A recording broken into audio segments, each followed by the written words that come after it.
CID জেরা করার সময় রাশিয়ান কেমিক্যাল শরীরে প্রয়োগ হয়েছে কিনা তার পরীক্ষার জন্য মেডিকেল টেস্ট করাতে কলকাতার এক বেসরকারি হাসপাতালে যান অর্জুন সিং। সিআইডি জেরা করার পর শনিবার সকালে মেডিকেল টেস্ট করাতে গেলেন প্রাক্তন সাংসদ অর্জুন সিং। কলকাতার বাইপাসের ধারে একটি বেসরকারি হাসপাতালে তার শারীরিক চিকিৎসা করাবেন বলে জানিয়েছেন খোদ বিজেপি নেতা অর্জুন সিং। তবে রাশিয়ার কেমিক্যাল তার শরীরে সিআইডি প্রয়োগ করেছে কিনা তার জন্যই এই মেডিকেল টেস্ট করাচ্ছেন। যদিও তার শরীরে কোনো রাসায়নিক প্রয়োগ হয়ে থাকে তাহলে আদালতের দ্বারস্থ হবেন বলে জানিয়েছেন প্রাক্তন সাংসদ অর্জুন সিং। টেস্ট করতে যাওয়ার ঠিক আগেই অর্জুন সিং ঠিক কি বলেছেন আমরা শুনব। আমি অ্যাপ্রিহেনশন করে মিডিয়াকেও জানিয়েছিলাম, আজকে একটু টেস্ট করাতে যাই, টেস্ট করিয়ে নিই কি আছে না আছে। কেন এই এমন একটা জিনিস যেটা সঙ্গে সঙ্গে বোঝা যায় না, একটু টেস্ট করে প্রিকশন টেস্ট করা। হ্যাঁ, কথা দেখাবো কোনো শরীরের মধ্যে কোনো পরিবর্তন, কিছু চেঞ্জ এরকম কিছু হচ্ছে কি না হচ্ছে কি। যদি হয় তখন দেখা যাবে, কোর্টে যেতে হবে, কোর্টে যাবো, সরকার মুখোশ খুলবো। এটা আপনি একটা বিস্ফোরক অভিযোগ করেন যে রাসায়নিক কোনো নেতা আজ পর্যন্ত সেটা জানতো না। সবাই জানতো, বলার সাহস কারো থাকে না, সবাই জানে। যারা একটু কাটাকাটি করে লেখাপড়া করে তারা জানে রাশিয়ান মাফিয়ারা এটা রেডি করে তৈরি করে ওদের আজ থেকে না 100 বছর আগে থেকে এই ইতিহাস আছে। অর্থাৎ টেস্ট করাতে যাওয়ার আগে অর্জুন সিং এই কথা বললেন। আর হাসপাতাল থেকে টেস্ট করিয়ে বেরোনোর উপর কি বলেছেন অর্জুন সিং শুনবো এবার।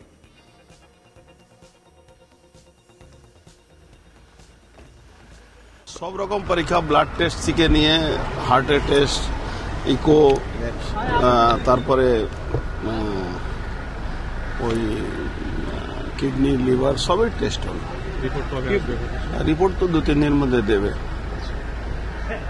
2-3 দিনের মধ্যে দেবে। ঠাকুরের কাছে প্রার্থনা করবো যাতে ঠিক থাকে। ডাক্তাররা দেখেও তো একটা মানে ইনিশিয়াল একটা বলেন। আমি আপনাকে বলেছি না, এই যে রাসায়ন, এই যে কেমিক্যাল, এর সিমটমটা খুব তাড়াতাড়ি আপনি বুঝতে পারবেন না, এর একটা সময় সাপেক্ষ ব্যাপার। কিন্তু আমি এটা করালাম কেন, আজকে আমার শারীরিক পরিস্থিতিটা কিরকম আছে আর কিছুদিন পরে কিরকম থাকবে, আবার একটা টেস্ট করাবো। সেটা কতদিন পর কিছু বলেছে সেটা এরা বলে দেবে। আমার একটা আবার আমরাও যে রিসার্চ করছি যে এই আছি কতদিন মধ্যে এটা করাতে হয়, এটা ফার্স্ট করে যাতে কাল পরশু দিন আমার ওখানে গেছি, তারপরে আজকে কি হলো এখান থেকে শুরু করলাম। এমনি 2 দিনের মধ্যে কোন রকম পরিবর্তন কিছু কি আপনি এটা একটু মানে ঠিক ওটা জাজ করতে পারছি না, কিন্তু এটা একটা আজ থেকে মানে একটা গ্রাউন্ড শরীরের অবস্থাটা কি আছে, 2 দিনের মধ্যে আমি কোন পজিশনে আছি আর ফিউচারে আমার কি হচ্ছে। এই জন্যে ধরুন আমি কালকে কোর্টে যদি যাই তো আমাকে তো আমার তো প্রশ্ন করবে কি আপনি এটা টেস্ট করেছেন, আমি করে রাখলাম। কি থেকে মনে হলো? মনে না, ইটস এ ইনফরমেশন, নট মনে। এটা মনের ব্যাপার নেই, এটা ইনফরমেশনের ম্যাটার আছে। আর দেখুন ওদের মধ্যেও তো আমাদের লোক আছে রে ভাই, সরষের মধ্যেও তো ভূত আছে, ভূত না থাকলে তো খবর পাওয়া যাবে না। অর্জুন সিং এর হুঁশিয়ারি, আগামী 6 মাসের মধ্যে যদি আমার কোনো মাল্টি অর্গান ফেলিওর হয় তবে এই সরকার এবং মুখ্যমন্ত্রী সিআইডি ডিপার্টমেন্টের জন্য দায়ী থাকবেন। তিনি ঠিক কি বলেছিলেন শুনবো আমরা। একটা মিথ্যা মামলা করে 2020 সাল থেকে আমাকে হ্যারাসমেন্ট করার চেষ্টা করছে। এখন পশ্চিমবাংলার অবস্থা কি হয়ে গেছে, পশ্চিমবাংলা যারা তৃণমূলের বিরোধিতা করবে, মমতা ব্যানার্জির বিরুদ্ধে কথা বলবে, অভিষেক ব্যানার্জি কয়লা ভাইপোর বিরুদ্ধে কথা বলবে, তাদেরকে টার্গেট করে মিথ্যা মামলা ফাঁসানো হয়। যেহেতু আমাদের সেন্ট্রাল ফোর্স ঘেরার মধ্যে আমরা থাকি, এরা সেই সুযোগ পাচ্ছে না। এখন আস্তে আস্তে এদের একটা, আপনারা শুনেছিলেন ইতিমধ্যে কে তৃণমূলে বড় বড় নেতারা টাকা জমা করার জন্য, টাকা বাইরে পাঠাবার জন্য রাশিয়ানদের অ্যাকাউন্ট হায়ার করেছে। যেরকম এখন আপনি দেখছেন ছেলেদের অ্যাকাউন্ট হ্যাক করে টিচাররা অন্য জায়গায় অন্য অ্যাকাউন্টে ট্রান্সফার করে দিচ্ছে, সেরকম রাশিয়ানদের একটা অ্যাকাউন্ট হায়ার করা হচ্ছে। এটা বহুদিন ধরে আমাদের এই গভর্নমেন্টের পুলিশ ডিপার্টমেন্ট বা আদার্স এজেন্সির মাধ্যমে আমরা খবর পাচ্ছিলাম। আমাদেরও তো লোক আছে,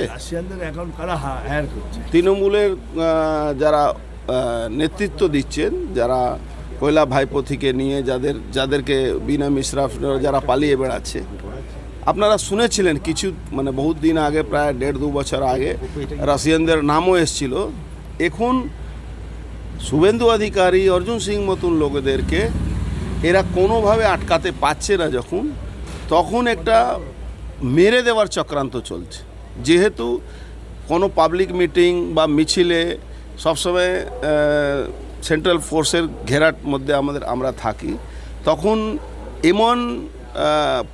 এমন কেমিক্যাল স্মাগল করে আনা হচ্ছে রাশিয়া থেকে এইদের মাধ্যমে, যাতে আমাদেরকে কোনোভাবে ইনভেস্টিগেশন নামে ডেকে, আর আপনারা জানেন এরকম কেমিক্যাল আছে কি আপনার পাশে যদি স্প্রে করে দেওয়া যায় সেই লোকটা মারা যায় সঙ্গে সঙ্গে না, 2 মাস 3 মাস মধ্যে মাল্টি অর্গান ফেলিওর হয়।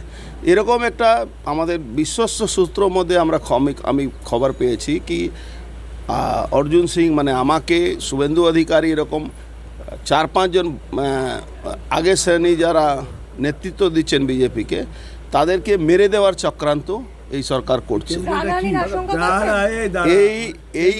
এই কেমিক্যালটা হলো বিষ একরকম।